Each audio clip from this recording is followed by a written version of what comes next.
才可开启，而所不，就凭你，又有何难？即便是玄沙宗长老，也难以惊。五行天爷爷，封印在此处。大帝，这就是妇女。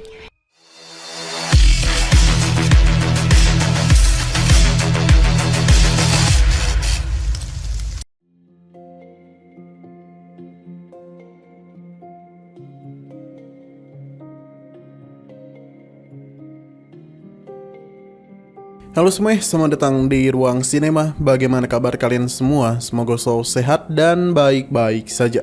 Pada hari ini kita akan kembali melanjutkan series Donghua Supreme God Emperor episode terbaru, yang mana ini adalah episode yang ke-619-nya. Bagi yang baru bergabung dengan series ini, kita sudah sediakan playlistnya.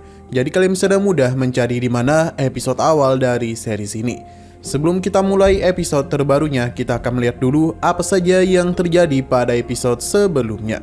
Tepatnya pada episode 618. Sebelumnya, Muyun berencana untuk membuka formasi di sana, namun terhenti oleh kemunculan dari Swanshin yang tiba-tiba saja melakukan penyerangan. Gadis ini berasal dari sekte petaka gaib, dan tujuannya sudah jelas, yakni menghukum mereka karena telah berani mengambil persembahan. Meskipun Swanshin memiliki ranah yang lebih tinggi, tapi Muyun tidaklah takut. Ia langsung saja menyerangnya. Muyun telah menggunakan mode naganya yang membuat Swanshin sangatlah kewalahan. Alhasil dia mengalihkan pandangannya kepada Husinger. Tetapi tiba-tiba saja muncullah sebuah formasi yang melindunginya dan mengingatkan Swanshin. Tidak hanya itu, namun kekuatan yang Swanshin miliki berpindah ke tubuh Husinger. Seakan-akan ini telah diserap. Alhasil, Swanshin yang awalnya berada di ranah peri sejati, kini hanya berada di ranah peri bumi.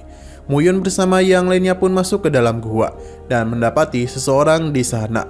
Husinger mengenalinya sebagai Husing Tian. Sekarang kita akan melanjutkan episode terbarunya. Muyun tahu kalau tubuhnya tidaklah hancur, tapi jiwanya telah sepenuhnya lenyap. Yang berarti Husing Tian ini sudah menjadi boneka hidup.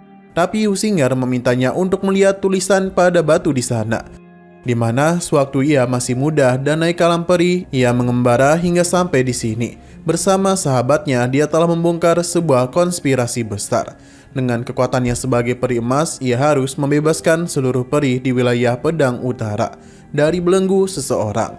Jalan peri yang panjang dan meliku bukanlah hal yang membahagiakan. Kisah ini ditinggalkan oleh Husing Tian. Sebenarnya di sana ada satu nama lagi, namun sudah dicoret. Saat Muyun itu lengah, pada saat jugalah Swanshin melakukan pergerakan untuk bisa menyerangnya. Muyun hendak menghentikannya, tapi sebelum semua itu terjadi, boneka hidup Husing Tian bangkit dan langsung menghentikan tindakan Swanshin. Swanshin mencoba untuk meledakkannya, tapi entah mengapa semua itu tidak bekerja. Seketika saja Swanshin pun mulai teringat dengan kenangan masa kecilnya, di mana ibunya telah meninggalkan Swanshin dengan gerombolan serigala. Ia tidaklah pernah menduga akan mati di tangan boneka hidup. Saat Swanshin sudah pasrah akan kematiannya, Muyun segera menyerang Husing Tian untuk menyelamatkannya. Karena ini masihlah belum cukup, jadi Muyun segera melakukan penyerangan lagi.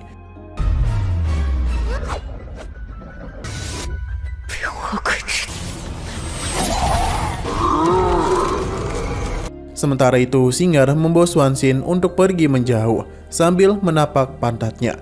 Ia takut Swanshin akan menjadi boneka hidup karena sebelumnya telah digigit oleh Husing Tian. Muyun tidaklah membenarkan hal itu, tapi Husinger ingat ada sekte receh bernama Sekte Tongkat, di mana mereka mempersembahkan sebuah novel berjudul Harimau Turun Gunung. Ia pernah membaca novel itu dan dari sanalah dia tahu. Muyun hanya tertawa dan terus menenangkan Husing Tian. Setelah semua itu, dia langsung saja membawa mereka keluar dari tempat itu. Setelah itu Muyun mengambil sedikit darah dari Husinger karena dia tahu betul kalau formasi ini memiliki hubungan dengannya. Jadi di saat Husing Tian kembali mengejar, ia pun harus tertahan oleh formasi. Husing Tian belumlah menyerah, jadi Muyun akan melakukan sesuatu. Hanya saja Swanshin memberitahu kalau formasi pemangsa roh petaka gaib ini dipasang oleh peri emas. Jadi dia yakin Muyun akan terkena seram balik oleh formasi itu. Sepertinya dia telah meremehkan Muyun. Padahal dalam sekejap saja Husing Tian itu ditarik oleh rantai emas dan memaksanya untuk tetap berada di dalam gua. Melihat hal tersebut tidaklah pernah diduga oleh Swanshin. Karena bagaimanapun ini adalah rahasia yang terpendam dari sekte petaka gaib. Bahkan tetua sektenya saja kesulitan untuk menguasai hal tersebut. Dia yakin kalau bakat dari pria ini sudah melampaui batas kewajaran. Selain itu, formasi ini juga adalah andalan dari Xuan Xinchong, dan ia masih memiliki seorang putri. 所不就凭你， 又有何难？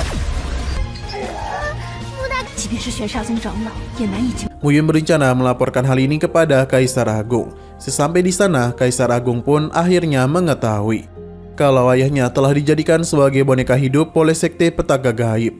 Sambil tertawa, Xuan Xin membenarkan hal itu. Selain itu, ia tidaklah bisa bereinkarnasi lagi. Jadi Wu Xingtian akan selamanya terjebak dalam gua gelap. Meskipun begitu, ini bisa dibilang adalah hidup abadi. Kaisar Agung tentu saja kesal dan berencana untuk membalas dendam. Namun kekuatannya tidaklah mampu menyentuh Xuan Xin. Karena bagaimanapun ia hanyalah peri bumi saja. Karena itulah Hu Xing'er diminta untuk segera menghabisi Xuan Xin. Tapi karena pada dasarnya Hu Xing'er penakut, jadi ia tidaklah berani. Jangankan manusia, bahkan ayam pun tidak berani dia habisi.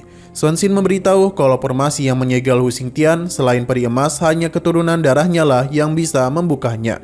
Namun kemungkinan besar peri emas itu adalah, tapi sebelum dia bisa berkata, Mu Yun langsung memberikan tekanan kepadanya. Tapi Hu Xing'er sudah keburu curiga.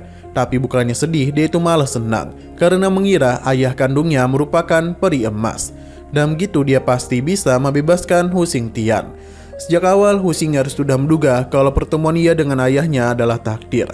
Mu Yun ingin memberitahukan hal yang sebenarnya, tapi ternyata Kaisar Agung sudahlah menduga hal tersebut.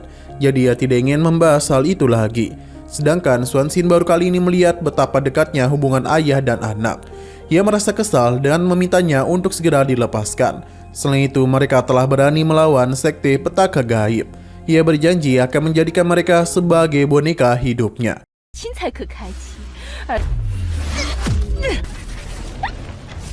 五行天爷爷，风也在此处。 大帝， 这就是妇女。 Mu Yun penasaran dengan konspirasi besar di wilayah Pedang Utara itu. Ia pun mencoba memasang sebuah segel, tapi segel gelap hidup matinya berhasil dipecahkan. Ia cukup terkejut. Pasalnya, Raja Peri sekalipun tak akan bisa memecahkan segel itu. Selain itu, segel hidup mati ini hanya pernah ia tunjukkan kepada satu orang saja. Kita dibawa ke ingatan masa lalu Mu Yun, di mana ia bertemu dengan Lu Xingfang. Di sanalah Mu Yun memperlihatkan segel gelap hidup mati kepadanya. Sekali segel itu ditanamkan, selain ia tak akan ada yang bisa memecahkannya. Lu Xingfang memuji kehebatan Mu Yun. Tapi baginya bukan berarti semua ini tak akan bisa dipecahkan. Lu Xingfang adalah senior dari Mu Yun, jadi pada kala itu ia lebih hebat darinya.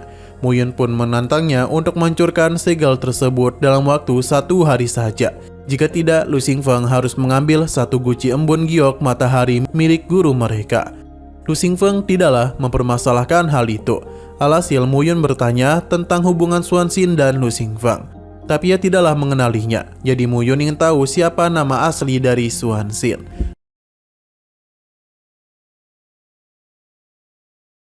条显然，老规矩，就你小子能手搓出来？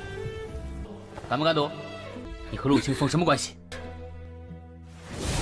Namun sayang sekali lagi seru-serunya, episodenya pun harus bersambung dulu. Namun sebelum kita akhiri, seperti biasa kita akan melihat preview bagian selanjutnya. Di saat Mu Yun dan Wu Xing'er tengah bersantai, Kaisar Agung datang untuk memberitahu mereka mengenai apa yang terjadi di luar sekte, di mana ternyata Xuan Xin telah diubah menjadi boneka hidup. Wu Xing'er tentu saja sangatlah terkejut. Ia pun mencoba untuk mengecek kondisinya, namun malah menjadi korban karena serangan sudahlah Xuan Xin berikan kepadanya.